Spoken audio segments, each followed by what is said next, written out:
سلطنت چلانے کے اصول سمجھائیں، حکومتیں چلانے کے اصول سمجھائیں۔ آج دنیا اسی کو دیکھ رہی ہے، قرآن کو دیکھ رہی ہے۔ ساری دنیا پر جو ملک حکومت کرتے ہیں وہ بزنس کرتے ہیں۔ امریکہ حکومت کر رہا ہے، کیوں جی؟ اس کے نوٹ کی ویلیو کتنی بڑی ہے، اس ویلیو پہ حکومت کر رہا ہے۔ انہوں نے مارکیٹ پہ قبضہ کیا ہوا ہے، پرائس مارکیٹ پہ قبضہ کیا، شیئر مارکیٹ پہ قبضہ کیا۔ سب سے مہنگا شیئر امریکہ کی مارکیٹ کا ہے۔ حالانکہ چائنا سب چیزیں بنا رہا ہے، لیکن وہ اوپر کیوں نہیں ہے؟ اس لیے کہ معیشت پہ قبضہ یہودیوں نے کیا ہوا ہے۔ دنیا میں 23 ملٹی نیشنل کمپنیاں ہیں، جو ملٹی نیشنل یعنی ہر ملک میں بزنس۔ نیسلے کا پانی آپ کو پاکستان میں بھی ملے گا، سری لنکا میں بھی ملے گا، سعودی عرب جائیں وہاں بھی ملے گا، امریکہ میں جائیں وہاں سے بھی ملے گا۔ نیسلے کی پروڈکٹ ملے گی نا، ملٹی نیشنل یعنی ہر ملک میں سب یہودیوں کے ہیں۔ یعنی کہ سیریلک جو بچے کھاتے ہیں ساری دنیا میں ملے گا آپ کو۔ پیمپرز کمپنی کا پیمپر آپ کو ساری دنیا میں ملے گا۔ چھوٹے ملک میں چلے جائیں، بڑے ملک میں چلے جائیں، ملٹی نیشنل۔ اور یہ تو ہمیں حکم ہے نا کہ ہمیں یہ کام کرنا چاہیے۔ ہمارے تاجروں کو حکم ہے کہ ان کو یہ کام کرنا چاہیے کہ ان کا پروڈکٹ ساری دنیا میں جائے۔ فَلْيَنْظُرِ الْإِنسَانُ مِمَّا خُلِقَ، فَلْيَنْظُرِ الْإِنسَانُ مِمَّا خُلِقَ۔ کیا مطلب ہے اس سے؟ انسان کو چاہیے کہ اس چیز کو دیکھے جس سے وہ پیدا کیا گیا۔ وہ تو گندگی ہے، کیا مطلب ہے دیکھنے کا؟ تو اس تحقیق کرو، اس پہ تحقیق کرو، ریسرچ کرو۔ چنانچہ دنیا نے ریسرچ کی ہے، اس نے کیا سے کیا بنا دیا۔ زچہ بچہ کے پورے ہسپتال کھلے ہوئے، لوگ کروڑوں کما رہے ہیں، ایک دن میں کروڑوں کما رہے نہیں کما رہے۔ آج کسی نے سنا ہے کہ بچہ گھر میں پیدا ہوا؟ آج سنتے کوئی؟ جیسے جیسے ماحول آگے بڑھتا جا رہا ہے، انسان کی ضروریات تبدیل ہوتی جا رہی ہے۔ اور ہم نہیں کہہ رہے کہ گھر میں پیدا کرو، بھائی گناہ ہے، آج کے زمانے میں نہیں کرو بھائی۔ ہم تو کہتے ہیں وہ چھوٹے اسپتال میں مت جانا، بڑے اسپتال میں جانا جہاں آپریشن ہو سکتا ہے۔ کیوں جی؟ اللہ نے خود قرآن میں اس پہ تحقیق کرو تم جی، کیا آسمان پہ تحقیق کرو۔ اور پھر اولم یرو الی الطیر فوقہم صافات و پرندوں پہ غور کرو کیسے اڑتے ہیں۔ کیا مطلب ہے؟ اس کو دیکھ کے جہاز بناؤ۔ اللہ نے ہمیں سکھایا، اور مسلمان سائنسدانوں نے اس پہ محنت کی ہے۔ اسی آیت کے پیچھے چل کے انہوں نے پر بنائے، پر ایجاد کیے اور ہوا میں اڑے۔ لیکن بدقسمتی سے وہ تجربہ ان کا ایسا ہوا، تجربہ کامیاب ہو گیا، لیکن خود جو ہے وہ چونکہ پر جو ایسے بنے ہوئے تھے وہ موم سے جوڑے ہوئے تھے اس زمانے میں جوڑنے کے لیے، تو وہ موم پگھل گیا۔ اوپر ہوا تیز تھی، ہوا کا دباؤ تیز تھا، تو وہ موم کے پر ٹوٹ گئے، پگھل گیا۔ وہ پگھلنے کی وجہ سے وہ گر گئے، گرنے کی وجہ سے انتقال ہو گیا۔ ابھی چونکہ تجربہ تھا، فارمولا کسی کو دیا نہیں تھا، آج تک دنیا کو نہیں پتا۔ ایک ایسے سائنسدان تھے جنہوں نے ایک سورج بنایا تھا جو 480 مائل چاروں طرف 480 مائل چاروں طرف روشنی دیتا تھا۔ ٹھیک ہے، وہ سورج غروب ہونے کے ساتھ نکل آتا تھا، کنویں سے نکلتا تھا۔ سورج غروب ہونے کے بعد کنویں سے، اب کنویں سے کتنی بڑی چیز نکلے گی، اتنا بڑا ہیولا، اور 480 میل، یعنی اگر وہ روشن کر دیا جائے حیدرآباد میں تو پورا کراچی روشن ہوگا، اور اس طرف سے سکھر تک روشنی جائے گی۔ ہیں جی، 2 سورج پورے پاکستان کے لیے کہتے ہیں۔ کیوں جی؟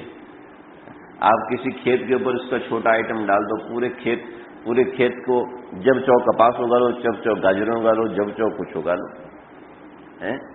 بارشیں زیادہ ہو رہی ہیں، بیماریاں پیدا ہو رہی ہیں، نکال دو، سب سیٹ ہو جائے گا۔ جی، وہ صبح نکلتا تھا، رات کو نکلتا تھا، صبح خود بہت غروب ہو جاتا تھا، ہوا میں معلق رہتا تھا، نہ کوئی تار، نہ کوئی اور چیز، نہ کچھ۔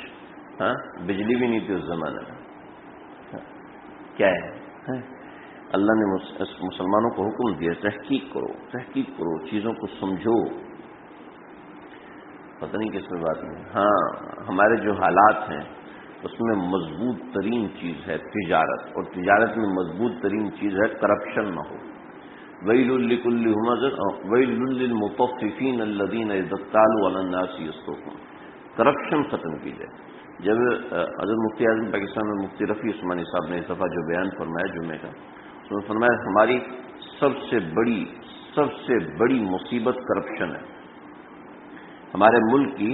حالانکہ میں ایک ملک میں گیا، وہاں پر بیان کیا، اور بیان کرنے کے بعد وہاں پہ لوگ ملے تو کہنے لگے کہ ہم جو ہے وہ سامان منگواتے تو انڈیا سے منگواتے ہیں، پاکستان سے نہیں منگواتے. کیوں جی؟ پاکستان سے منگوانے پہ نمبر 1 تو وقت پہ چیز نہیں ملتی، نمبر 2 نمبر مال ملتا ہے. اب جو چیز پاکستان پہ آتی ہے نا تو ہم اس کے اوپر میڈ ان انگلینڈ لکھ دیتے ہیں تاکہ لوگ اس کو خریدیں. اگر میڈ ان پاکستان لکھا تو ان کو پتہ ہے کہ ضرور کسے کھچ ماری ہے کوئی نہ کوئی گڑبڑ کی ہوگی. اللہ حفاظت فرمائے، بدنام ہو چکے ہیں، اللہ تعالی حفاظت فرمائے. ہمارے یہاں وقت کی پابندی صرف مسجد میں ہوتی ہے، اس کے علاوہ کہیں نہیں ہوتی. مؤذن وقت پہ اذان دیتا ہے، امام وقت پہ نماز پڑھاتا ہے، بس اس کے علاوہ کچھ بھی نہیں. اللہ اعوذ باللہ من الشیطان الرجیم، بسم اللہ الرحمن الرحیم. وقال يا بني لا تدخلوا من باب واحد وادخلوا من أبواب متفرقة وما أغني عنكم من الله من شيء إن الحكم إلا لله عليه توكلت وعليه فليتوكل المتوكلون. صدق اللہ العظیم. حضرت یوسف علیہ السلام کا مبارک واقعہ ہم لوگوں نے شروع کیا تھا. حضرت یوسف علیہ السلام کے قصے کو اللہ نے احسن القصص قرار دیا ہے. ہماری بات یہاں تک پہنچی تھی کہ حضرت یوسف علیہ السلام کے بھائی حضرت یوسف علیہ السلام کے پاس آئے اور حضرت یوسف علیہ السلام نے ان سے انویسٹیگیشن کی. جب ان سے پوچھ تاچھ کی، اور بادشاہوں کا یہ طرز ہوتا ہے کہ سامنے والے سے نرم رویہ نہیں رکھتے، بلکہ ان سے پوچھ تاچھ کا رویہ رکھتے ہیں، جس سے سمجھ میں آتا ہے کہ انتظامی رویہ سخت ہوتا ہے، انتظامی رویہ نرم نہیں ہوتا. اگر انتظامی رویہ نرم رہے تو کوئی بھی کام نہیں چل سکتا. لہذا جب بھی کوئی شخص کسی انتظام میں جاتا ہے تو اس کو انتظامی رویہ سخت رکھنا پڑتا ہے. چنانچہ ہمارے اکابرین میں حضرت مولانا انور شاہ کشمیری صاحب رحمۃ اللہ علیہ، ان کے بیٹے مولانا انظر شاہ کشمیری رحمۃ اللہ علیہ، وہ ہمارے مدرسے میں تشریف لائے تھے اور انہوں نے وہاں بیان فرمایا تھا. تو وہ بیان میں انہوں نے فرمایا تھا کہ نظام کو چلانے کے لیے 2 چیزیں ضروری ہیں. ایک ہے حلم، نرمی، اور ایک ہے سختی. مطلب ایک ہے صدیقیت اور دوسری چیز ہے فاروقیت. یعنی ایک طرف صدیق اکبر جیسا ہونا چاہیے، یعنی معاملات اور ملاقات کے اندر صدیق اکبر جیسا ہو، لیکن نظام چلانے کے اندر فاروقیت ہونی چاہیے. لہذا نظام اگر صحیح کرنا ہے تو اس نظام میں سختی ضرور آئے گی. لہذا رعایا کے اوپر اگر بادشاہ کوئی سختی کرتا ہے تو رعایا کو اس سختی کو برداشت کرنا چاہیے. چنانچہ حضرت یوسف علیہ السلام نے جو ان سے یہ سختی سے برتاؤ کیا، جو پوچھ تاچھ کی، تو اس کے پیچھے اللہ ہمیں یہ سبق دینا چاہتے ہیں. بات سمجھ میں آ گئی جی کہ اللہ رب العزت آپ کو اگر کسی نظام کے اوپر بناتے ہیں تو نظام کے معاملے میں کسی سے نرمی نہیں برتنی. معاملے کے اعتبار سے نرمی برتیں، لیکن نظام کے اعتبار سے کسی سے نرمی نہیں برتنی. جب ایک فاطمہ نامی عورت نے چوری کی، جو کہ قریش کے مدینے کے بہت بڑے قبیلے سے تعلق رکھتی تھی، تو لوگوں نے آپ صلی اللہ علیہ وسلم کے سامنے سفارش کے لیے حضرت اسامہ بن زید کو بھیجا، اور حضرت اسامہ بن زید نے آ کے نبی کریم صلی اللہ علیہ وسلم سے عرض کیا، یا رسول اللہ، آپ کے لیے تو اللہ نے رؤوف الرحیم کا لفظ استعمال کیا ہے، لہذا آپ اس کو معاف فرما دیں. تو اللہ کے نبی نے فرمایا کہ یہ تو مدینے کی ایک قبیلے کی فاطمہ ہے، اگر میری بیٹی فاطمہ چوری کرتی تو میں اس کا ہاتھ بھی کاٹتا، کہ نظام میں سختی ہونا ضروری ہے۔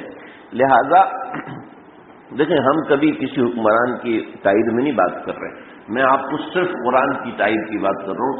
اگر ہمارا نظام حکومت اس سے میچ کھاتا ہے تو انشاءاللہ فائدہ ہونے کی توقع، اگر ہمارا نظام حکومت اس سے میچ نہیں کھاتا تو بڑے معاملات گڑبڑ ہیں۔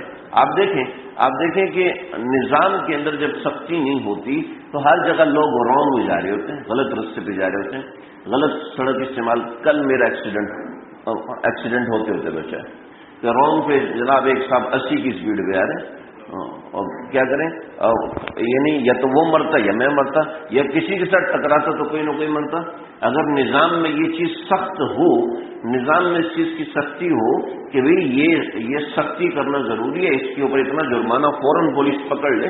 جب نظام میں ایسی سختی ہو تو کسی کی جان کو خطرہ نہیں ہوگا، اور نظام میں نرمی ہے تو ایسے ہی خطرہ ہوگا۔ جیسے آج روڈ پہ روزانہ ایکسیڈنٹ ہو رہے ہیں، کیوں ہو رہے ہیں؟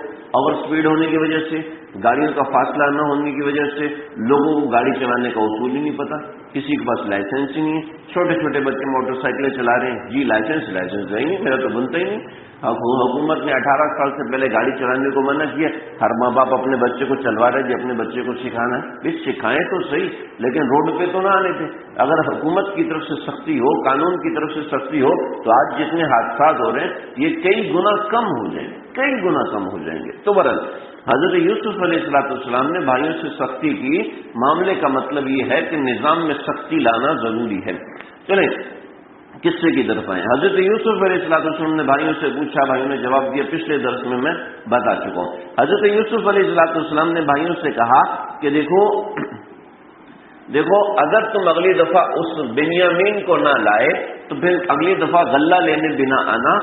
ایک یہ ہیلا کیا، دوسرا یہ ہیلا کیا کہ جو ان کے پیسے تھے وہ پیسے سامان کے اندر ڈال دیے، تاکہ یہ اپنے پیسے جب دیکھیں گے اور ہیں یعقوب کی اولاد، میرے باپ نبی ہیں اور نبی کی اولاد ہیں، تو وہ کسی کا پیسہ اپنے پاس رکھنے کو گوارا نہیں کریں گے۔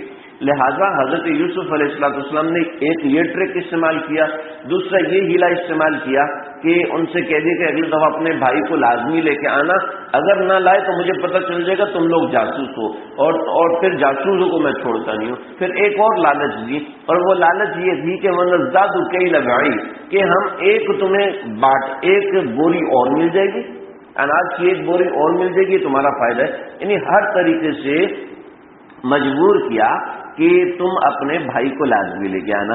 اس کے بعد میں نے کچھ آگے سے پڑھ دیا، لیکن اس کے بعد کیا ہوا؟ اس کے بعد یہ ہوا کہ یہ بھائی اپنے باپ حضرت یعقوب کے پاس گئے اور ان سے کہہ دیا کہ بادشاہ نے ہمارے ساتھ یہ شرط لگائی ہے۔ فَلَمَّا رَجَعُوا إِلَىٰ أَبِيهِمْ، جب وہ اپنے باپ کے پاس واپس گئے، قَالُوا يَا أَبَانَا مُنِعَ مِنَّا الْكَيْلُ، ہمیں تو اس نے منع کر دیا، اور ہم سے کہا کہ بھئی تم نے اگلی دفعہ لینے نہیں آنا۔ تو ابا نے کہا ہوگا لازمی بیٹا کیا وجہ ہے؟ کہا اس نے کہا کہ فَأَرْسِلْ مَعَنَا أَخَانَا، اپنے ساتھ اپنے بھائی کو لے کے آنا۔ اور یہ قصہ ہوا ہے، تو یوسف نے ہمیں، وہ عزیز مصر کے بادشاہ نے ہمیں مجبور کیا ہے، چنانچہ ہم اب اگلی دفعے اپنے بھائی کو لے کر جائیں گے، اور ہم وَإِنَّ لَهُ لَحَافِظُونَ، اور ہم اس کے محافظ ہیں۔ جب ہم اس کے محافظ ہیں تو شروع میں بھی کہا تھا وَإِنَّ لَهُ لَحَافِظُونَ، ہم اس کے محافظ ہیں، تو حضرت یوسف علیہ السلام کو ان کے ابا نے ان کے ساتھ بھیج دیا تھا۔ یہاں پر ابا نے اعتراض کیا، هل آمنكم علیہ کما امنتکم علی اخی، تم ایسے ہی کہہ رہے ہو جیسے تم محافظ تھے اپنے اس کے بھائی کے، تو اسی طریقے سے تم اس کے بھی محافظ بنو گے۔ بات یہ تھی کہ حضرت یعقوب علیہ السلام کی 4 بیویاں تھیں، ایک بیوی سے 6 بچے تھے، باقی ہر بیوی سے 2 لڑکے تھے، یعنی ایک بیوی سے 6 لڑکے تھے اور باقی ہر بیوی سے 2 لڑکے تھے، تو کتنے ہوئے جی؟ 6 وہ اور 6 یہ، یعنی کہ 12 لڑکے ہوئے۔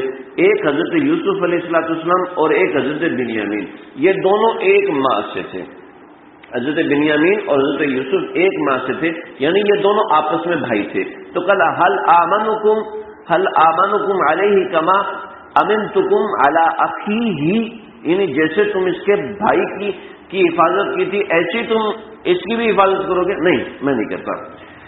تم حفاظت کرو، فاللہ خیر حافظ، اللہ بہترین محافظ ہے، اللہ بہترین محافظ ہے۔ لہذا یہاں پر سمجھیں کہ جو بھی کسی کی کفالت کرتا ہے، کوئی اپنی اولاد کی کفالت کرتا ہے یا کوئی کسی دوسرے کے بچے کی کفالت کرتا ہے، یہ نہ سمجھے کہ میں کفالت کروں گا۔ ایسے ہی ہم اپنی اولاد کی تربیت کرتے ہیں یا کوئی اپنی اولاد کی تربیت کرتا ہے، یہ نہ سمجھے کہ میں اپنی مرضی سے چلاؤں گا، اس کو اللہ کے احکامات کے مطابق چلائیں، اس کو اللہ کے حکم کے مطابق دیکھیں۔ جیسے بطور مثال، یہ میرا بیٹا ہے، اس کا رشتہ میری مرضی سے ہوگا، نہیں جی، اس کا رشتہ اللہ کی مرضی سے ہوگا، اس کا رشتہ اللہ کی مرضی سے ہوگا، یعنی شریعت اور سنت کے قانون کے مطابق اس کا رشتہ ہونا چاہیے، تمہاری مرضی سے نہیں ہونا چاہیے۔ اس کا رشتہ کب ہونا چاہیے؟ تمہاری مرضی سے نہ طے ہو، شریعت اور سنت کے قانون کے مطابق طے ہو۔ وہ ارحم الراحمین، وہ سب سے زیادہ مدد کرنے والا ہے۔ جب یہ ساری بات ہو گئی تو حضرت یعقوب علیہ السلام کے پاس آئے اور آتے ہی انہوں نے ہلہ بول دیا کہ اگلی مرتبہ ہم نے لے کے جانا ہے۔ چنانچہ ان کے والد نے بات کو اس طریقے سے ٹالا، جب ٹالنے کے بعد تھوڑی بات اوپر نیچے کی تو اس کے بعد ان کا سامان کھولا۔ وَلَمَّا فَتَحُوا مَتَاعَهُمْ وَجَدُوا بِضَاعَتَهُمْ رُدَّتْ إِلَيْهِمْ، تو جب ان کا سامان کھولا تو دیکھا کہ بادشاہ نے جو ان کا سامان تھا وہ ان کو واپس کر دیا۔ جو ان کے سکے تھے، جو انہوں نے پیسے لیے تھے، وہ ایک کپڑے میں لپیٹ کے اور ہر ایک کے سکے ہر ایک کے سامان میں رکھ دیے۔ تو انہوں نے یہ بتایا تھا کہ بادشاہ اتنا اچھا ہے، اس نے ایسا خیال کیا ویسا خیال کیا، لیکن اس کو ہمارے اوپر شک ہو گیا ہے، لہٰذا ہم اس شک کو دور کرنے کے لیے یہ کرنا چاہتے ہیں کہ بنیامین کو اپنے ساتھ لے کے جانا چاہتے ہیں۔ اور جب انہوں نے سامان کھولا تو قالوا یا ابانا ما نبغی، ہم نہیں کہتے تھے هذه بضاعتنا ردت الینا، یہ جو ہمارا سامان ہے یہ تو ہمیں واپس مل گیا۔ وَنَبِيرُ أَهْلَنَا وَنَحْفِظُ أَخَانَا، اب ہمیں ایسا کریں، ہمیں جانے دیں، ہم اپنے بھائی کا خیال کریں گے۔ اور نزداد کیل بعیر، اور یہ ایک ایک بوری تو کافی نہیں ہے نا، بلکہ کم از کم دو دو تین تین تو ہونی چاہیے، تو ہمیں ایک چکر اور لگانا ہے، لہٰذا جب بنیامین جائے گا تو ایک بوری مزید آ جائے گی، لہٰذا آپ ہمیں جانے دیں۔ ذالک کیل یسیر، یہ تو بہت اچھے طریقے سے اس نے ہمارے ساتھ کام کیا ہے، اس قحط کے اندر ہمیں یہ سب کچھ مل گیا۔ تو قالوا لن ارسلہ معکم، میں تمہارے ساتھ کبھی نہیں بھیجوں گا تمہارے ساتھ، ہاں حتی تؤتونی موثقا من اللہ، تم مجھے اللہ کی قسم دو۔ اتنا خوبصورت کلام ہے، اتنا پتہ نہیں میں اس کو صحیح سمجھا سکوں گا یا نہیں سمجھا سکوں گا، لیکن اتنا خوبصورت کلام ہے، جی چاہتے کہ ایک آیت کے اوپر ہی ساری بات کر دوں، لیکن ہمارا یہ درس کافی طویل ہو گیا ہے، میں چاہ رہا ہوں کہ اس کو ختم کروں۔ حتی تؤتونی موثقا من اللہ لتأتوننی بہ، تم مجھے اللہ کی قسم دو، میرے سے وعدہ کرو کہ اس کو لازمی لے کر ہی آؤ گے، لیکن محبت ہے نا، اس کے لیے کہہ تو دیا، لیکن آگے سامنے والے کی رعایت رکھی، الا ان یحاط بکم، ہاں سوائے اس کے کہ تم مجبور ہو جاؤ، کوئی ایسا مسئلہ ہو جائے، کوئی اللہ کی طرف سے آفت آ جائے، کوئی ایسا معاملہ ہو جائے جس میں تم مجبور ہو جاؤ تو الگ بات ہے۔ پہلے بیٹے پر اعتبار کرنے کے بعد دوسرے بیٹے پہ اعتبار کیوں کر رہے ہیں؟ ٹھیک ہے، صرف ایک قسم، جو ایک قتل کر سکتا ہے تو ایک بیٹے کو باپ سے چھین سکتا ہے، اس پر کیا اعتبار کر سکتے ہیں؟ یہ بات بھی ہے۔ پھر اس سے قسم لی جا رہی، فلما آتوه موثقهم قال اللہ علی ما نقول وکیل، جب انہوں نے قسم کھا لی تو کہا ٹھیک ہے، اللہ تعالیٰ کا احساس ہے، اللہ تعالیٰ کرے گا۔ اس کے بعد آگے نصیحتیں کی، تو جن بیٹوں نے دھوکہ دیا، کیونکہ حضرت یعقوب علیہ السلام جانتے ہیں یوسف کا خواب جھوٹا نہیں ہو سکتا، حضرت یعقوب جانتے ہیں یوسف نے جو خواب دیکھا ہے وہ جھوٹا ہو نہیں سکتا، اور وہاں پر بھیڑیے کی کہانی وہ جھوٹی ثابت ہو چکی تھی۔ حضرت یعقوب جانتے ہیں کہ یوسف بھی زندہ ہے، ان لوگوں نے کہیں نہ کہیں کوئی دغا بازی کی ہے، کوئی نہ کوئی مسئلہ کیا ہے، اس کے باوجود ان بچوں پہ اعتبار کر رہے ہیں۔ کیوں؟ یہ بتایا جا رہا ہے ماں باپ کو کہ اپنی اولاد کی ہدایت کی توقع ہو تو ہدایت دینی چاہیے۔ اپنی اولاد ہے اس کی ہدایت کی توقع ہے تو اس پہ بھروسہ کرنا چاہیے، چاہے وہ کتنے ہی گنہگار کیوں نہ ہو جائیں. سمجھ رہے؟ حضرت یعقوب کے اس میں درس ہے. پھر حضرت نوح علیہ السلام کے درس میں گزرا، انہوں نے اپنے بیٹے کو آخر تک نہیں نکالا، بلکہ یہ کہا کہ آج ہماری کشتی میں بیٹھ جاؤ. حالانکہ اللہ نے کہا تھا کہ بس ایک ایک جوڑا بٹھانا، زیادہ نہیں بٹھانا. لیکن حضرت نوح علیہ السلام آخر تک بلاتے رہے، آخر تک بلاتے رہے، اور اللہ نے نکیر نہیں کی بلانے کے اوپر. مطلب یہ ہے، اللہ بتانا چاہتے ہیں اپنی اولاد ہوتی ہے، لہذا اپنی اولاد اگر رجوع کی توقع ہے تو کبھی ان سے مایوس نہیں ہونا چاہیے. یہ قصے میں اس چیز کو خاص طور پہ ذکر کرنے کی کیا وجہ؟ یہ وجہ ہے کہ اولاد سے وعدہ لے لیا جائے، عہد و پیمان لے لیا جائے، اس پہ بھروسہ کیا جائے، اس پہ اعتبار کیا جائے. یہاں پر ہم وہ نہیں کریں گے کہ لا یلدغ المؤمن من الجحر مرتين، مومن کسی ایک سوراخ سے یعنی کسی ایک بندے سے 2 مرتبہ دھوکہ نہیں کھا سکتا. یہ اپنی اولاد کے بارے میں نہیں ہے، یعنی اپنی اولاد سے امید لگائے رکھنا چاہیے، اولاد سے بدگمان نہیں ہونا چاہیے مستقل بنیادوں پر. ہو سکتا ہے کہ کسی وعدے کی وجہ سے وہ لوگ تابع دار بن جائیں. تو بہرحال، اور اس کے ساتھ صرف یہ نہیں کہ اولاد پہ مکمل بھروسہ کیا جائے. سمجھ رہے؟ اولاد پہ مکمل بھروسہ کرنے کا حکم نہیں ہے، بلکہ یہ کہا ان سے وعدہ لیا قال اللہ علی ما نقول وکیل، کہ ہم جو کہہ رہے ہیں کہ اصل کارساز اللہ ہے، تم کارساز نہیں ہو. پھر یعنی تمہارے اوپر بھروسہ نہیں ہے، اصل بھروسہ اللہ کے اوپر ہے. اوپر بھی کہا فاللہ خیر حافظہ، اللہ کے نبی ہیں، معاملہ کرنے کا طریقہ بتا رہے. کاروبار کر رہے ہو، نوکری کر رہے ہو، معاملہ کر رہے ہو، کسی چیز پہ چل رہے ہو، تو اس میں دوسرے پہ اعتماد تو کرو، لیکن اس میں زیادہ اعتبار اللہ پہ کرو. زیادہ بھروسہ اللہ پہ کرنا، اپنے اس کام پہ پیسے پہ اعتبار نہیں کرنا. عام طور پہ لوگوں کو پیسے پہ بھروسہ زیادہ ہوتا ہے، اللہ پہ بھروسہ کم ہوتا ہے. یہ ہمارا ایک اجتماعی مرض ہے. علماء دین، عوام الناس، تاجرین، جو بھی ہمارا طبقہ ہے، عام طور پر 90 سے 99% تک لوگ اس مرض میں مبتلا ہوتے ہیں کہ سارا بھروسہ پیسے پر رکھتے ہیں. نہیں جی، یہ دیکھیں 11 بچے ہیں، 10 بچے ہیں، ان پہ بھروسہ تو کیا، لیکن اس کے ساتھ کیا فاللہ خیر حافظہ، اللہ بہترین محافظ ہے. اپنے علم پہ بھروسہ نہیں کرنا، اپنی عقل پہ بھروسہ نہیں کرنا. ہاں جی چلے جائیں گے، ڈرائیونگ آتی ہے مجھے، گاڑی چلانی آتی ہے، کوئی مسئلہ نہیں ہوگا. نہیں، انشاءاللہ کوئی مسئلہ نہیں ہوگا. کیا کہنے جی؟ انشاءاللہ کوئی مسئلہ نہیں ہوگا. اصل بھروسہ اللہ کی ذات پہ کرنا ہے. اصل بھروسہ ڈاکٹر پہ نہیں کرنا، اصل بھروسہ ہسپتال پہ نہیں کرنا، اصل بھروسہ ڈاکٹر کے علم پہ نہیں کرنا، اصل بھروسہ ٹیچر پر نہیں کرنا، اصل بھروسہ اپنے علم پر، عقل پر نہیں کرنا. اصل بھروسہ کس پہ کرنا ہے جی؟ اللہ کی ذات پہ کرنا ہے. کہ کتنا خوبصورت کہ سب دیکھ لیا، بادشاہ بہت اچھا ہے، بادشاہ خیال کرنے والا، اپنی آنکھوں سے دیکھ لیے کہ پیسے واپس کر دیے، اپنی آنکھوں سے بچوں کو واپس آتا ہوا دیکھ لے. مصر تو آتے جیسے رہتے تھے، وہ ایسا نہیں. اپنی آنکھوں سے دیکھنے کے بعد، یقین ہونے کے بعد کیا کہہ رہے ہیں؟ ہمیں سکھا رہے ہیں کہ نہیں کہ واللہ اللہ ما نقول وکیل، اللہ اس کے کارساز ہے جو ہم نے کیا. فاللہ خیر حافظہ، اللہ حفاظت کرنے والے، تم حفاظت کنڈی لگاؤ. صحابی رسول صلی اللہ علیہ وسلم آئے، یا رسول اللہ میں جنگل میں جاتا ہوں، جانوروں کو ایسے ہی چھوڑ دیتا ہوں تو کیونکہ میں اللہ پہ بھروسہ کرتا ہوں. فرمایا نہیں، آکلوا وتوکلوا، پہلے جانور کی رسی باندھو، اس کے بعد اللہ پہ بھروسہ کرو. ایسے اللہ پہ بھروسہ نہیں کرو. دونوں چیزیں سکھائیں کہ وعدہ بھی لو، وعدہ لینے کے بعد اللہ پہ بھروسہ کرو، لیکن بھروسہ اللہ کی ذات پر ہو، وعدے پہ بھروسہ نہ ہو. سمجھ رہے؟ اور دکھانا مطلوب ہے. ایک جواب تو یہ میں نے آپ کو دے دیا کہ اپنی اولاد پہ بھروسہ کرنا چاہیے، ٹھیک ہے، کہ اپنی اولاد پہ اعتماد کرنا چاہیے. دوسرا، کسی کے اعتماد پر نہیں رہنا، اللہ کے اعتماد میں رہنا ہے. چنانچہ پہلے بھی حضرت یوسف علیہ السلام نے، حضرت یعقوب علیہ السلام نے ان بیٹوں پہ اعتبار نہیں کیا تھا. اگر بیٹوں پہ اعتبار کیا تو یہاں پہ اعتبار نہ کرتے. پہلے بھی اللہ کے اعتماد پہ دیا تھا اور آج بھی اللہ کے اعتماد پہ دیا، لہذا اللہ کا اعتماد کہیں نہیں ٹوٹتا.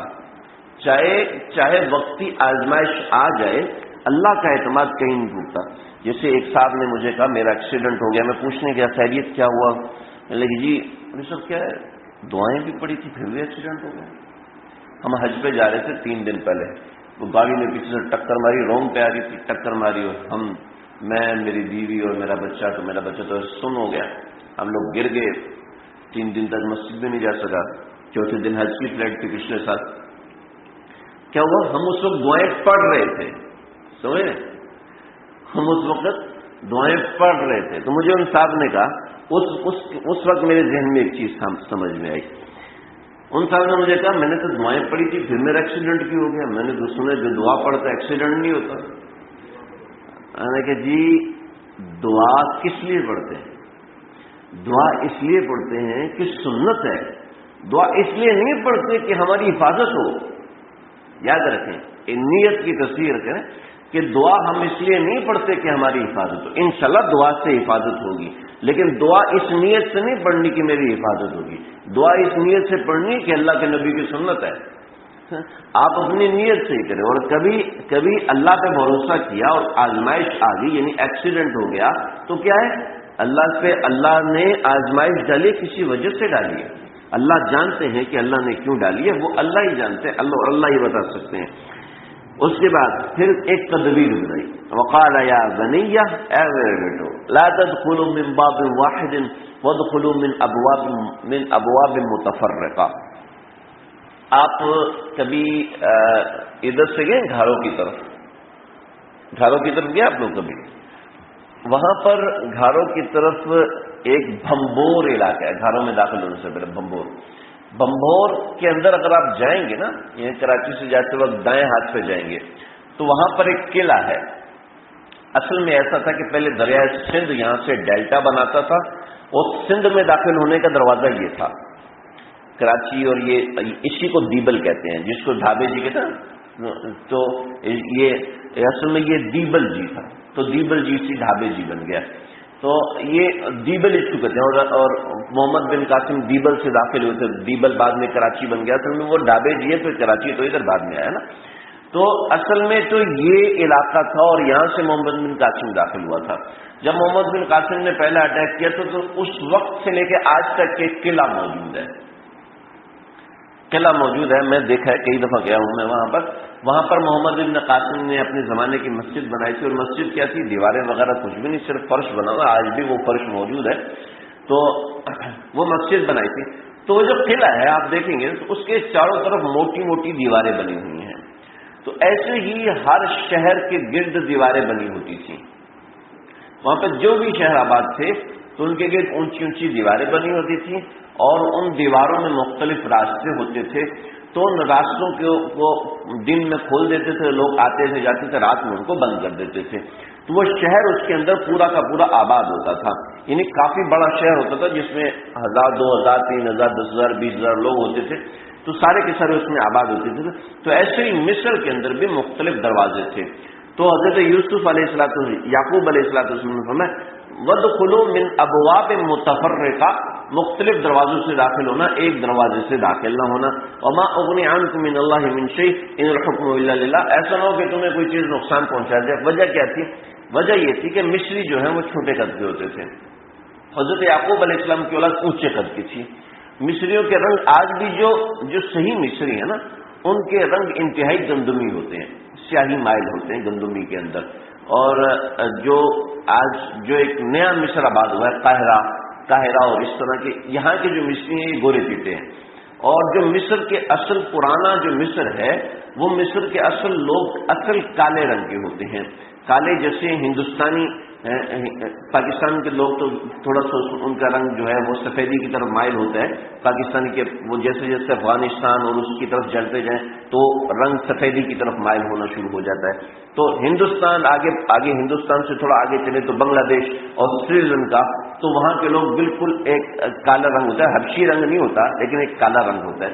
تو مصریوں کا رنگ یہ ہوتا ہے، یعنی گندمی ان کی سیاہی مائل گندمی ہوتا ہے، تو اس میں گورا چٹا آدمی ایک واضح نظر آتا ہے۔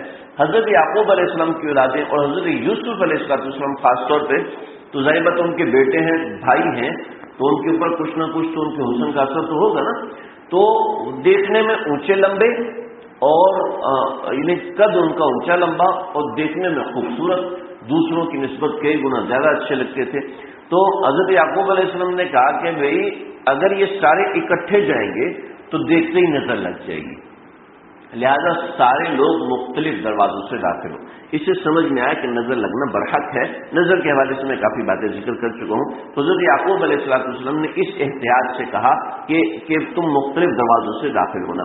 وَلَمَّا دَخَلُوا مِنْ حَيْثُ أَمَرَهُمْ أَبُوهُمْ، تو جب وہ داخل ہوئے ایسے داخل ہوئے جیسے ان کے ابا نے کہا تھا. یعنی سمجھانا مطلوب ہے کہ اگر کسی کو کوئی نعمت ملتی ہے تو ایسے بڑھ چڑھ کے اس نعمت کا اظہار کرنا ضروری نہیں ہے. کبھی اگر کوئی اس نعمت کو چھپائے تو کوئی حرج نہیں ہے. کبھی اس نعمت کو کوئی چھپاتا ہے تو اس میں کوئی حرج نہیں ہے، کوئی اس میں بری بات نہیں ہے. البتہ ایسا نہیں کہ نعمت کا بالکل استغفا کر دیا جائے. یعنی استغفا مطلب یہ ہے کہ نعمت کو بالکل ہی چھپا دیا جائے. نعمت کا ان یرا اثر نعمت ہی اعلیٰ جسم، کہ نعمت کا ایک شکر یہ بھی ہے کہ نعمت کا اثر جسم پہ ہونا چاہیے.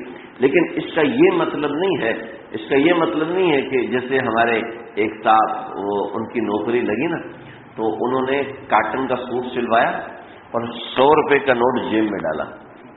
ان کے ساتھیوں نے ان کو کہا تجھے نوکری نہیں ملے گی، تجھے نوکری نہیں ملے گی، تجھے نوکری نہیں ملے گی. تو ان کے ساتھیوں نے بہت تنگ کیا، تو انہوں نے یہاں سے نا ٹیلی فون کیا تھا اس زمانے میں آ رہا ہوں ذرا خیال کرنا. تو وہ آئے اور سفید سوٹ سلوایا، 100 کا نوٹ یہاں سامنے لگا کے دیکھ رہے مجھے نہ کہ میرے پاس پیسے ہیں.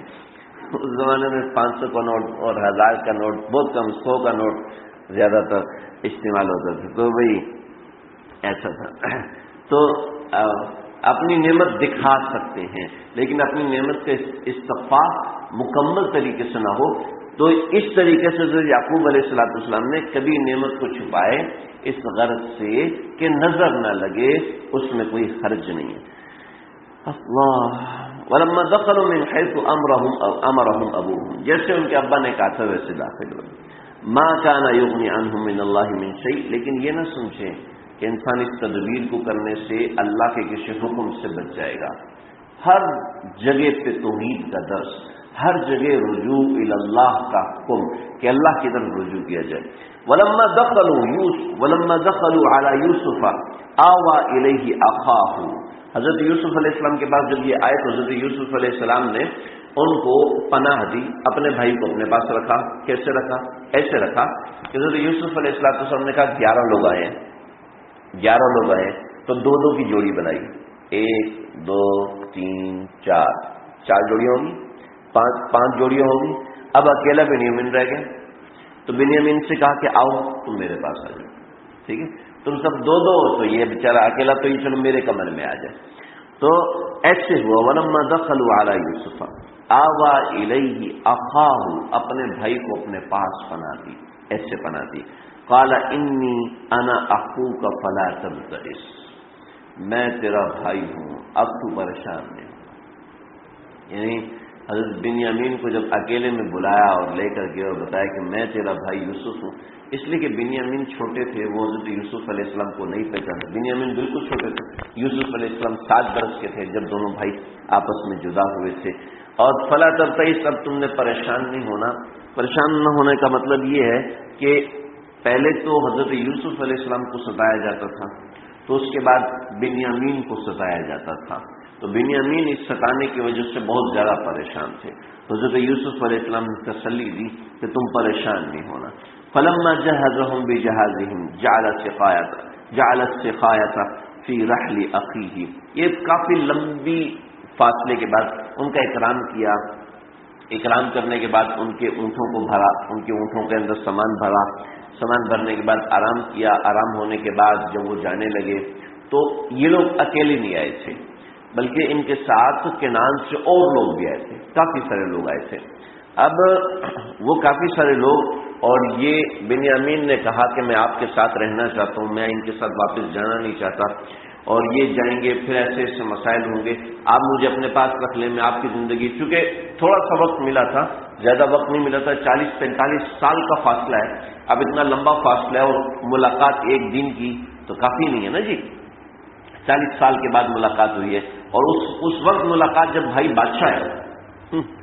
اگر بھائی کوئی صاحب ثروت ہوتا پھر بھی تسلی تھی کہ چلو اپنے گھر میں رکھ لے گا، قحط کا زمانہ ہے، میں آرام سے رہ لوں گا. لیکن بھائی بادشاہ ہے، صاحب ثروت بھی نہیں، بادشاہ ہے. تو بادشاہ اور بھائی اتنا پیارا بھائی ہے کہ جو اللہ کا نبی ہے. کوئی اللہ کا ولی ہو تب بھی بندہ نہیں جاتا، لیکن اللہ کا نبی ہے، اب کہاں جائے گا؟ تو بنیامین نے کہا مجھے روک لو. کہا ٹھیک ہے میں تمہارے لیے ہیلا کرتا ہوں. اور وہ ہیلا کیا ہے؟ وہ ہیلا یہ کیا کہ بادشاہ کا جو پیالہ تھا یا جو سامان تولنے کا پیالہ تھا وہ بنیامین کے سامان کے اندر ڈال دیا. اور ڈالنے کے بعد یہ لوگ جانے لگے، اور جاتے ہوئے انہوں نے اعلان کیا، ثم اذن مؤذن ایتها العیر، او اونٹ والو، او اونٹ والو، قافلے والو. عیر کہتے ہیں، ایتها العیر کہتے ہیں وہ قافلہ جو اونٹوں سے لدا ہوا ہے. اصل میں یہ لفظ کیوں کہا؟ میرے پاس زیادہ وقت نہیں ہے، نہیں تو میں آپ کو ایک ایک لفظ کھول کے بتاتا. بہت مزیدار صورت ہے، اس کے ایک ایک لفظ کو اللہ نے ایسا پیارا بنایا. حالانکہ سارا قرآن ہی ایسا ہے، سارا قرآن ہی ایسا ہے. قرآن میں اللہ نے جو لذت رکھی ہے، اصل میں تورات کے اندر لوگوں نے تحریف کی ہے، اور تورات کے اندر لوگوں نے یہ لکھا ہے کہ وہ جو سفر ہوا تھا وہ گدھوں پر ہوا تھا. اور اہل مکہ کی بھی یہی رائے تھی کہ تورات میں صحیح لکھا ہوا ہے. اور یہودی یہی مشہور کرتے تھے کہ حضرت یوسف علیہ السلام کا سفر جو ہوا ہے وہ گدھوں پر ہوا ہے، اونٹوں پر نہیں ہوا. یعنی یہ ایک تاریخ تھی جو کہ غلط بیان کرتے تھے. اللہ رب العزت نے اس کو سارا تبدیل کیا کہ اب بات غلط کرتے ہو، صحیح بات یہ ایتها العیر ہے، اونٹوں کے قافلے والوں. اوہ یہود کی تردید بھی کر دی اور مسئلہ بھی بیان کر دیا کہ تم لوگ جو قصہ بیان کرتے ہو، چونکہ یہودیوں نے اصل میں یہودیوں نے بھیجا تھا مشرکین کو کہ تم جاؤ اور پوچھو وہ کون سا نبی تھا. میں شروع میں بڑی تفصیل سے بتایا تھا وہ کون سا نبی تھا کہ جس کی وجہ سے حضرت موسیٰ علیہ السلام مصر میں ہے. حضرت موسیٰ علیہ السلام تو کنعان کے نا، حضرت ابراہیم علیہ السلام کی نسل ہے. حضرت ابراہیم تو اصل کنعان میں بیت المقدس میں. آپ سارے یہودی تو بیت المقدس کے پیچھے لگے ہوئے نا، تو حضرت موسیٰ تو بیت المقدس کے، وہ مصر میں کہاں سے آگے؟ دریائے نیل، وہ فرعون مصر میں تھا.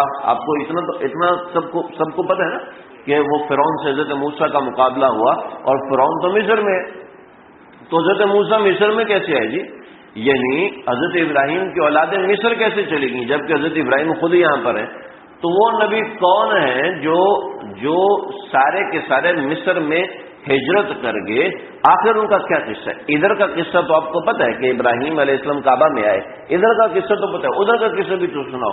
چنانچہ ادھر کا قصہ سنایا، اور یہودی یہ قصہ سناتے تھے حضرت یوسف علیہ السلام کا. حضرت یوسف علیہ السلام کا یہ قصہ سناتے تھے تو اللہ نے یہودیوں کی غلطیاں بھی نکالی کہ تم یہاں غلط نکالتے ہو، یہاں غلط بتاتے ہو. اور مصری تہذیب کے اندر گدھا استعمال ہی نہیں ہوا. سمجھ رہے؟ مصری تہذیب میں گدھا استعمال ہی نہیں ہوا، مصری تہذیب میں اونٹ استعمال ہوا ہے. اور آج بھی مصر میں اونٹ استعمال ہوتا ہے، گدھا آج بھی مصر میں نہیں ہے. سمجھ رہے؟ اللہ. تو ثم اذن مؤذن ایتها العیر انکم لسارقون، تم چور ہو. اب یہ بہت بڑی بحث ہے، بہت بڑی بحث ہے، لیکن میں ایک جملے میں اس کا جواب دوں گا. بہت تفصیل سے میں نے بحث بھی کی ہوئی ہے دوسرے مقامات پر کہ تم چور ہو. حالانکہ خود اللہ نے قرآن فلما جہزهم بجہزہم جعل سقایۃ فی رحلیہ، خود اس کا پیالہ اس میں رکھ دیا. پھر آگے کہہ رہے ہیں تم چور ہو، چوری تو نہیں کی. تو حضرت یوسف نے جھوٹ بولا ہے. یہ بڑی زبردست بحث ہے. منکرین قرآن اس بات کو لے کے آتے ہیں اللہ پیچھے یہ کہہ رہے ہیں اور آگے یہ کہہ رہے ہیں، اس کا مطلب ہے قرآن میں تم لوگوں نے کوئی نہ کوئی تحریف کی ہے. بات یہ ہے کہ بادشاہوں کے اعلان عام اعلانات کی طرح نہیں ہوتے جی. بادشاہوں کے اعلانات ڈرانے والے ہوتے ہیں جی. حکومتوں کے اعلان کیسے ہوتے ہیں جی؟ حکومتوں کے اعلان کیسے ہوتے ہیں؟ حکومتوں کے اعلان ایسے تھوڑی ہوتے ہیں برائے مہربانی موبائل فون بند کر دیں. جو مسجد کا اعلان ہوتا ہے وہ تو ایسے ہوتا ہے نا، برائے مہربانی. ایسے حکومتوں کا اعلان ایسے نہیں ہوتا. حکومت کو کہنا ایسا کرو نہیں تو چور کنسیڈر کیے جاؤ گے، ایسا کرو نہیں تو سیکشن فلاں فلاں لگ جائے گی اور تمہیں جیل میں ڈال دیجیے، ایسا کرو، یہ قانونی ذمہ داری ہے، یہ کرنا پڑے گا۔ حکومتی قانون سب سے پہلے آپ کو مجرم بناتا ہے، سمجھ؟ حکومت سب سے، ہاں تھانے میں جاؤ، اللہ معاف کرے مجھے اللہ تعالیٰ بچائے، کبھی بھی نہ لے کے جائے، ایک مرتبہ مجھے جانا پڑا، ہوا یہ کہ میرا شناختی کارڈ گم ہو گیا۔ وہ بڑا عجیب قصہ ہے میرے ساتھ، زندگی میں آج تک ایسا قصہ نہیں ہوا میرے ساتھ، ذرا سناتا ہوں آپ لوگوں کو، ویسے بھی لوگوں کو نیند آ رہی ہے تو قصہ سناتا ہوں۔ ہوا یہ کہ میرا شناختی کارڈ ختم ہو گیا تھا، تو میں نے اپنے کہا کہ شناختی کارڈ بنانا ہے، وہ میرا شناختی کارڈ تو پنجاب سے بنے گا، تو میں نے یہاں ان سے کہا بھی شناختی کارڈ بنوا دو، آپ کی مہربانی۔ تو نے کہا ٹھیک ہے تم ادھر چلے جاؤ، بن جائے گا۔ چنانچہ میں وہاں گیا تو الحمدللہ بن گیا۔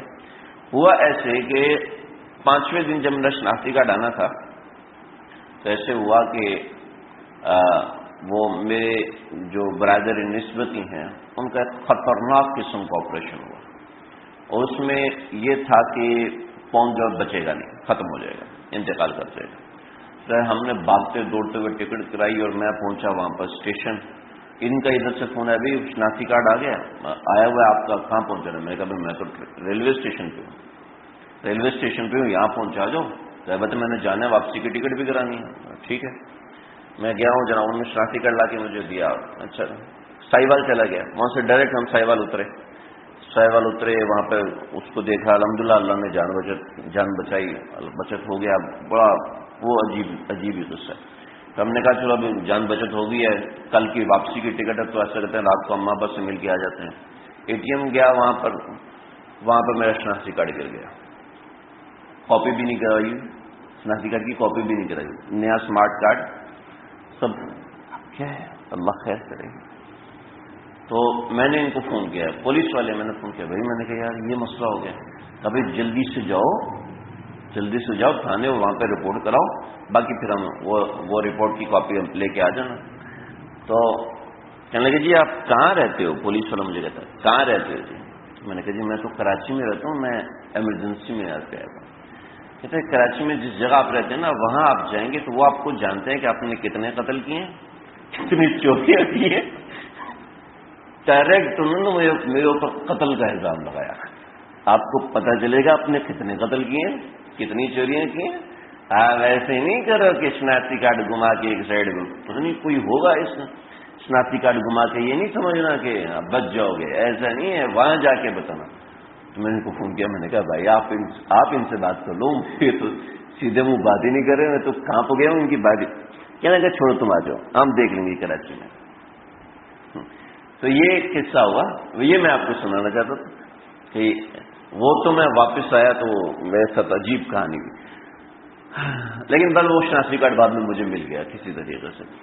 تو اب یہ اس نے کیسے بات کی، ڈائریکٹ آپ وہاں جاؤ گے، کیوں وہ بات کرنے میں حق بجانب ہے۔ مجھے تو برا لگا، ڈر بھی لگا یار یہ کیا ہے، لیکن وہ بات کرنے میں حق بجانب ہے کہ کوئی قانونی شک ہے، میں شناختی کارڈ دوسری جگہ گما کے دوسری جگہ آ کے کمپلین لکھوا دوں اور جناب کوئی قانونی شک آتی ہے، تو قانون کی جو زبان ہوتی ہے وہ انسان کو سب سے پہلے انجام دکھاتی ہے۔ دیکھو اگر یہ نہیں کرے گا نا تو یہ ہو جائے گا، ٹھیک ہے۔ تو قانونی شکیں سخت ہوتی ہیں، حکومتی اعلان عام نہیں ہوتے۔ حکومتی اعلان تو قانون کے اوپر بات کرتے ہیں، حکومتی اعلان ایسے نہیں کرتے۔ ایک بات یہ، دوسرا جواب یہ کہ حضرت یوسف علیہ السلام کو تو اللہ نے حکم دیا تھا، جب اللہ نے حکم دیا یہ کرو تو وہی کرنا۔ کوئی نبی اپنی منہ سے نہیں بات کر سکتا، وہ اللہ کے حکم سے بات کرتا ہے، لہذا کوئی یہ نہیں کہہ سکتا انکم لسارقون کی بہت سی تعویلات ہیں۔ ایک تو تعویل یہ کہ آگے انہوں نے کہا تھا حضرت یوسف کو چور کہا تھا، حضرت یوسف چور تھے، تو اس کے رد میں اللہ نے پہلے سے ان کو چور بنا دیا کہ تم چور ہو، تم یوسف کو کیا چور کہو گے، چور تو تم لوگ ہو۔ اور بھی بہت سی باتیں، قالوا واقبلوا علیہم ماذا تفقدون، ابھی کیا چیز گمی ہے، یعنی ان کا نہ انہوں نے چوری کی تھی، نہ ان کا طرز چوروں والا تھا، بلکہ وہ متوجہ بھائی ہوا کیا ہے، مسئلہ کیا ہے۔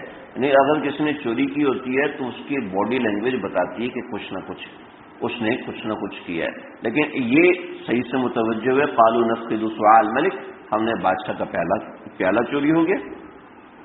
اور جو اس کو لائے گا نا، جو اس کو لے کر آئے گا، جو اس کو پہلے اپنا سامان دیکھو، اگر کسی کے سامان سے مل گیا نا تو ہم اس کو ایک اونٹ اور دے دیں گے. سب نے کہا کہ اور بادشاہ نے کہا انا بیج رہی، میں ذمہ دار ہوں، میں دوں گا، تم اس کی فکر نہ کرو. قالوا تاللہ، اللہ کی قسم ہمیں نہیں پتا، ہم نے نہیں چوری کیا. کہا تم دیکھ تو لو، ایک اونٹ مزید مل جائے گا، دیکھ لو. ہم نے چوری نہیں کیا. لیکن جب ان کا سامان کھولنا شروع کیا تو یہاں سے شروع کیا، کرتے کرتے کرتے بنیامین کا سامان آخر میں تھا. جب اس میں دیکھا تو اس میں سے پیالہ نکل آیا. اب سب گھبرا گئے، سارے گھبرا گئے. بادشاہ نے اس درمیان، حضرت یوسف علیہ السلام نے اس درمیان ایک ترکیب پھیری. ترکیب بہت زبردست ہے. مسئلہ یہ ہے کہ حضرت یوسف علیہ السلام کے ملک کے اندر چور کی سزا کیا تھی؟ چور کی سزا یہ تھی کہ اس سے جرمانہ لیا جائے، اس کو چھوڑ دیا جائے. ٹھیک ہے. حضرت یعقوب علیہ السلام کے مذہب میں چور کی سزا کیا تھی؟ وہ یہ تھی جس نے چوری کی ہے اس کو اپنے پاس قید کر لو، غلام بنا لو. سمجھ رہے ہیں؟ اب سمجھ رہے ہیں؟ مسئلہ یہ ہے کہ شرائع میں احکامات تبدیل ہوئے. قالوا فما جزاؤه ان کنتم کاذبین، اگر تم جھوٹے ہو تو کیا سزا ہے؟ قالوا جزاؤه من وجد فی رحله فهو جزاؤه کذالک نجزی الظالمین فبدا بعوی. اور اس طریقے سے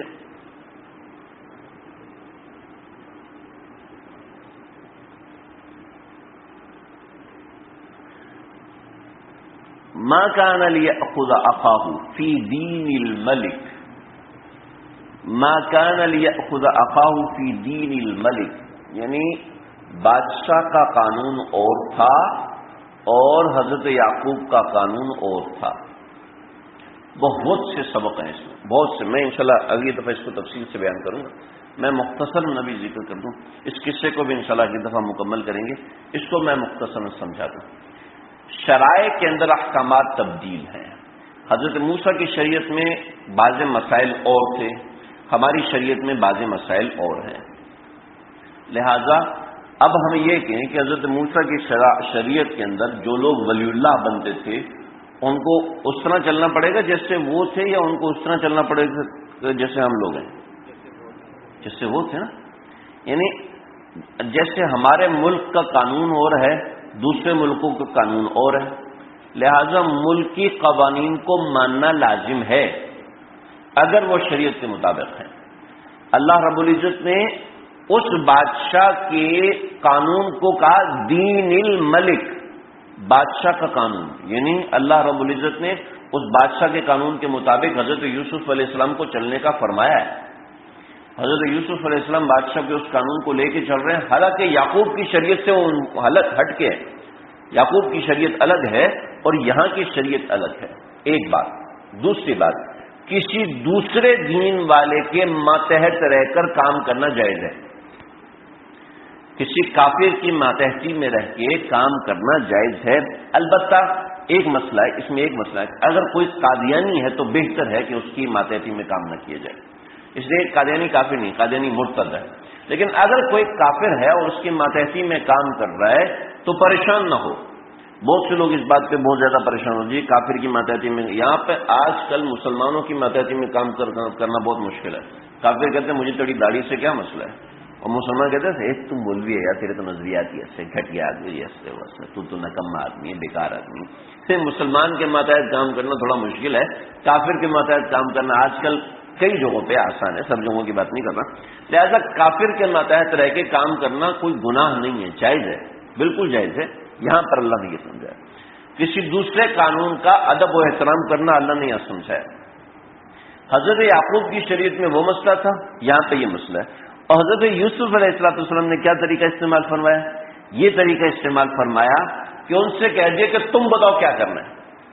یعنی یہاں پر رہتے ہوئے کیا ہے، کیا کام، کیا چلے گا. ان کو یہاں کے قانون کا نہیں پتا، اور حضرت یوسف کو یہاں کا قانون بھی پتا ہے، وہاں کا قانون بھی پتا ہے. چنانچہ ان سے پہلے طے کروا لیا تاکہ اگر تم خود دیتے ہو تو تمہیں ایک اونٹ دوں گا، اور اگر تم خود نہیں دیتے، پکڑا جاتے تو پھر تم ہی بتاؤ کیا کرو گے. جی ہم جس نے چوری کی آپ اس کو قید کر لیں. تو ایسے ہی کیا، جب جمع کیا پتہ چلا تو حضرت بنیامین کے سامان میں سے وہ چیز نکل آئی۔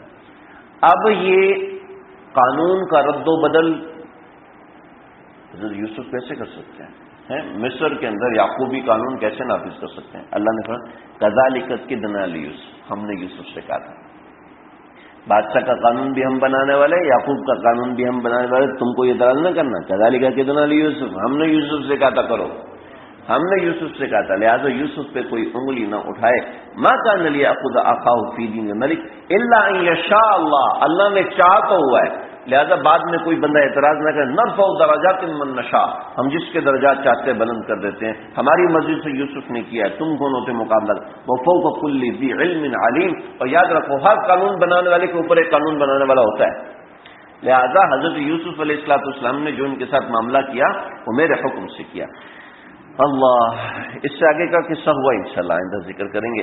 اللہ تعالیٰ مجھے آپ ہم سب کو سمجھنے کی توفیق عطا فرمائے۔ ان پیاروں کا تذکرہ ہے، اللہ تعالیٰ قبول فرمائے۔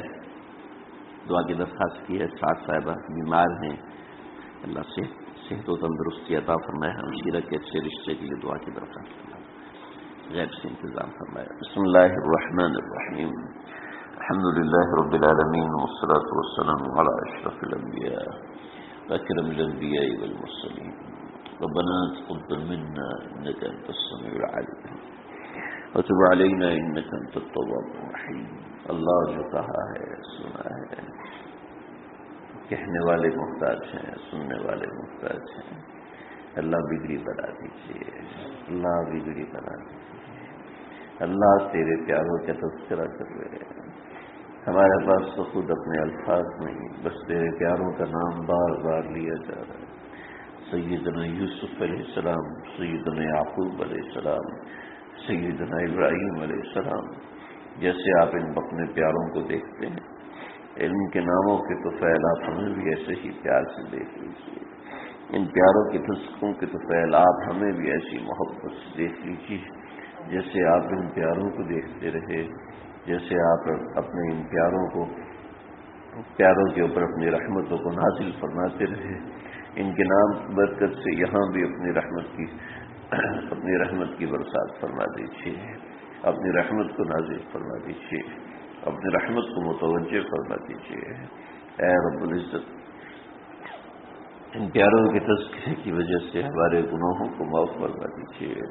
ہم اعتراف کرتے ہیں اپنے گناہوں کا، اپنے معاصی کا اعتراف کرتے ہیں، اپنی ناکامیوں کا اعتراف کرتے ہیں، اپنی نافرمانیوں کا اعتراف کرتے ہیں، اپنے گناہوں کا اعتراف کرتے ہیں، جان بوجھ کے کیے، انجانے میں کیے، سارے معاف فرما دیجیے۔ اے اللہ، ہمارے دل کی خواہشات، جائز تمنائیں آپ جانتے ہیں، اے اللہ ان سب تمناؤں کو پورا فرما دیجیے۔ اے اللہ جو لوگ بیمار ہیں گھروں میں، ہسپتالوں میں، سب کو شفاء کلی، شفاء کاملہ عاجلہ مستمرہ عطا فرما دیجیے۔ ہم سب روحانی بیمار ہیں، اے اللہ ان بیماریوں سے شفاء عطا فرمائیے، اپنی ذات کا تعلق عطا فرمائیے، اپنی یاری اور اپنے پہ فداکاری، اے اللہ اپنے سے تعلق کی دولت، اپنے پیار کی دولت اللہ ہم سب کو عطا فرما دیجیے، اے اللہ ہم سب کو عطا فرما دیجیے، اے اللہ محروم نہ فرمائیے، اللہ محروم نہ فرمائیے، اللہ ہمیں ہمارے اعمال کی وجہ سے، ہمیں اپنی بدعمالیوں کی وجہ سے، ہمیں اپنے برے اعمال کی وجہ سے محروم نہ فرمائیے۔ ان پیاروں کے صدقے اے اللہ ہم اس قابل بھی نہیں ہیں ان کا نام لے سکیں، اے اللہ شرم آتی ہے ان کے ساتھ اپنی نسبت کو جوڑتے ہوئے، لیکن اللہ آپ ہی تو گنہگاروں کے رب ہیں، آپ ہی نیکوکاروں کے رب ہیں، آپ ہمیں معاف کرنے والے ہیں۔ اے اللہ اس قرآن کے درس کو قبول فرمائیے، ان انبیاء کے تذکروں کو قبول فرمائیے، ان پیاروں کے تذکروں کو قبول فرمائیے، ان کے طفیل ہمارے بیماروں کو صحت کلی عطا فرمائیے۔ ہمارے فاروق بھائی کی حلیہ شدید بیمار ہے، اے اللہ تکلیف کو دور فرما دیجیے، بیماری کا نام و نشان مٹا دیجیے، اے اللہ کوئی خاص کرم فرما دے، اے اللہ کوئی خاص رحمت فرما دے، اے اللہ کوئی خاص تجلی کا ظہور فرما دے، اے اللہ کوئی خاص چیز دکھا دیجیے، اے اللہ ہمارے نعمان بھائی کے بیٹے عبداللہ کو، حسن کو صحت کلی دیجیے، ہمارے آصف بھائی کو درین اور صالح اولاد کی دولت سے نوازیے، ہمارے ڈاکٹر خالد اللہ پریشان ہیں، پریشانی دور فرمائیے، ہمارے خالد محسن بھائی نوکری اور روزگار کے حوالے سے پریشان ہیں، غیب سے مدد فرمائیے، جو لوگ ہمارے ساتھی حج پہ ہیں اے اللہ ان کی حاضری کو قبول فرمائیے، ان کی دعائیں ہمارے حق میں قبول فرمائیے، ان کی دعائیں ان کے حق میں قبول فرمائیے، ان کی دعائیں امت مسلمہ کے حق میں قبول فرمائیے، اے اللہ ہم سب کو بار بار اپنے دربار میں حاضر ہونے والا فرمائیے، اے اللہ جو تیرے پیاروں کا تذکرہ ہے اے اللہ اس کی برکتیں سارے محلے سارے گھر میں اے اللہ سارے گھروں میں اے اللہ نشاور فرما دیجیے، اے اللہ اس کی برکتوں سے مجھے ہم سب میں سے کسی ایک کو بھی محروم نہ فرمائیے، ہمارے جملہ مقاصد حسنہ کو قبول فرما لیجیے، ہمارے جملہ گناہوں کو معاف فرمائیے، اے اللہ دل میں جو جو جائز حاجتیں ہیں، بہت سے لوگوں نے دعاؤں کا کہا ہے، جو کہنا چاہتے تھے نہیں کہہ سکے، جو امید وابستہ رکھتے ہیں جنہوں نے پیغام بھیجا نہیں ملا، اللہ سب کی جملہ مقاصد حسنہ پورے فرمائیے۔ اللهم ربنا تقبل منا انك انت السميع العليم وتب علينا انك انت التواب الرحيم وصلى الله تعالى على خير خلقه محمد